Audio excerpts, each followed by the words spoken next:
Hey there, my friends. Welcome to the Digestive Relief Report. I'm Stephanie Clairmont, your Digestive Health Dietitian, and we are here in today's episode to talk about what the best diet for IBS is. Now, as you probably know, I'm a dietitian, but I'm also someone who was diagnosed with IBS 10 years ago, and myself struggled for a few years before I figured out what worked for my body. And I started to work more and more with my clients to get them that place where they could figure out exactly, what worked for them, what was causing their symptoms, what wasn't, so they could feel well for the rest of their lives. So in this show and in stephanieclairmont.com and in my business, I support my clients and I support you to figure out exactly what's causing your symptoms, identify those triggers, get them out, get symptom free, and get back to enjoying your life. So in today's relief report, or in today's show, we're going to talk about what diet is best for IBS. Now, over the years, probably something like 10 years ago, we didn't really have a lot of information about IBS. I personally was handed a pamphlet that said, eat more fiber, drink more water. Good luck to you.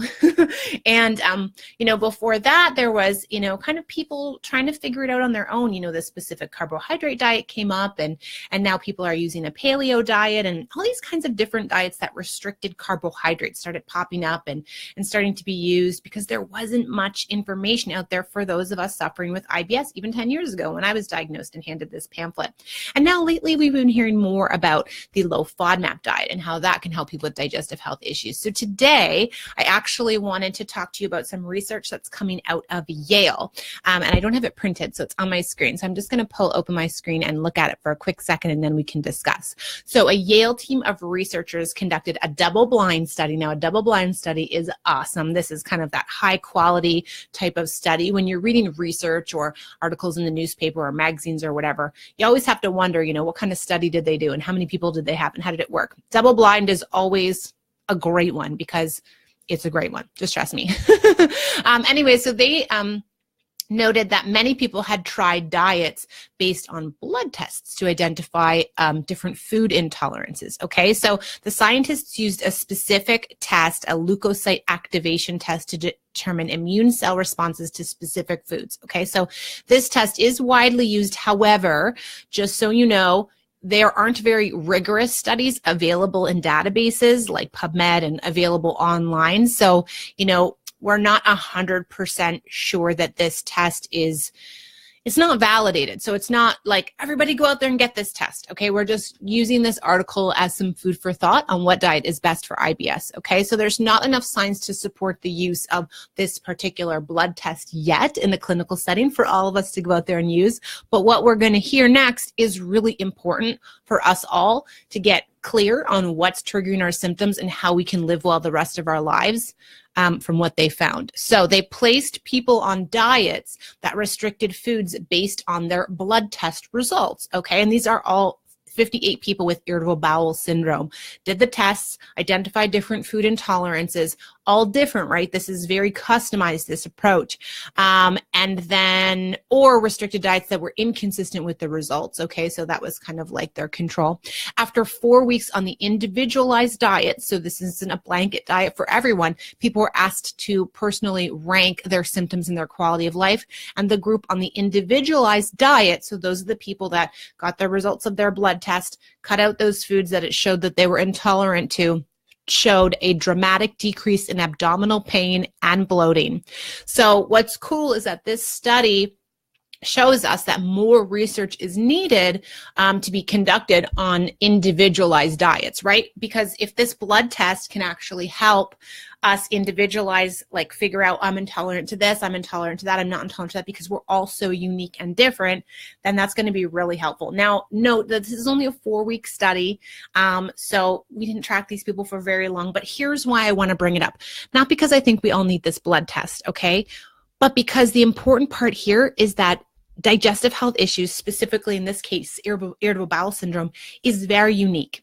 And we can't download a food list of foods to avoid and foods to include in our diets and be better. That's not how it works. I actually just had an email from someone interested in joining the Clarity program this week, which talked about looking at the low FODMAP diet and saying, Stephanie, I can't have some of these foods that are low in FODMAPs.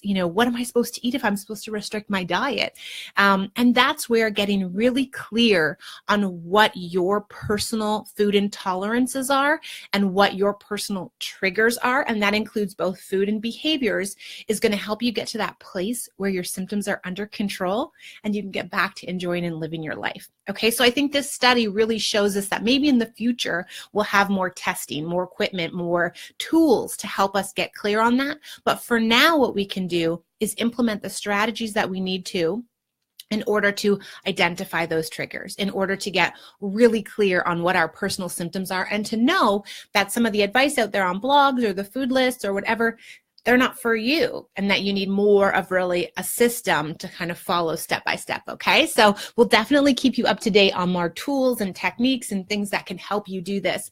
For now, I would highly recommend, making sure that you commit to a plan where you're eating really well for digestion, you're avoiding those potential trigger foods, avoiding those triggering behaviors, and also balancing out the mind-gut connection, adding in other strategies that are good for gut health, and then getting really clear on what your triggers are. And in the Clarity program, that's where we bring in a challenge phase, helping you test the FODMAP groups and figure out which ones you're intolerant to and which ones you can tolerate just fine, as well as moving into a reintroduction phase where you gradually increase the amount of not so great foods for digestion into your day, into your week, into your life, to know where your threshold is. It's all about that threshold. It's all about how much you can personally tolerate, and we're all different.